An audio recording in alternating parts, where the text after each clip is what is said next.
जय श्री राम दोस्तों, स्वागत है आपका हमारे YouTube चैनल नॉलेज वर्ल्ड में।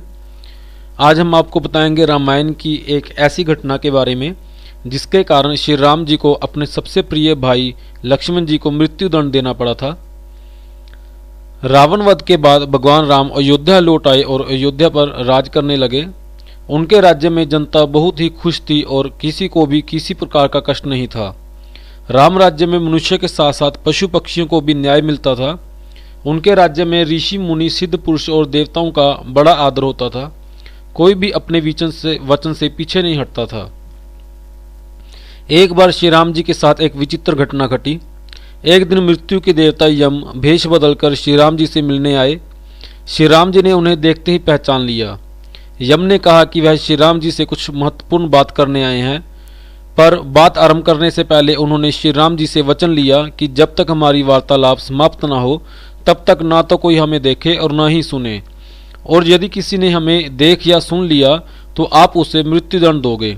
श्री राम जी ने यम को वचन दे दिया और स्थिति की गंभीरता को देखते हुए लक्ष्मण जी को द्वारपाल नियुक्त कर दिया और कहा कि किसी भी परिस्थिति में किसी को अंदर न आने दे।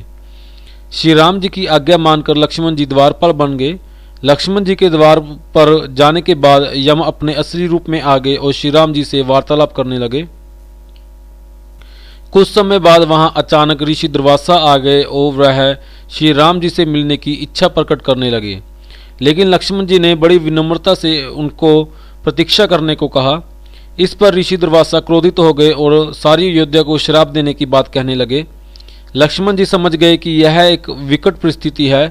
वह असमंजस में पड़ गए कि श्री राम जी की आज्ञा का पालन करते हुए अयोध्या को कैसे बचाया जाए।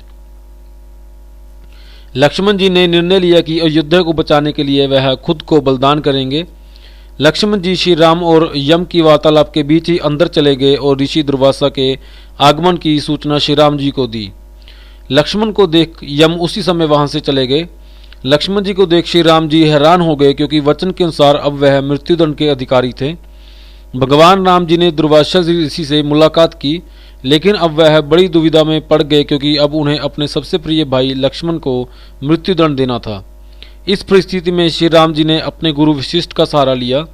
वशिष्ठ जी ने कहा कि यदि आप लक्ष्मण का त्याग कर दें तो वह उसके लिए मृत्युदंड के समान ही होगा। इस पर लक्ष्मण जी ने कहा कि श्री राम जी से दूर होने से अच्छा है मैं मृत्यु को गले लगा लूं। इससे आपका यम को दिया वचन भी पालन हो जाएगा। अंत में श्री राम जी को प्रणाम कर लक्ष्मण जी ने जल समाधि ले ली और वह शेषनाग का रूप धारण कर नारायण लोक चले गए।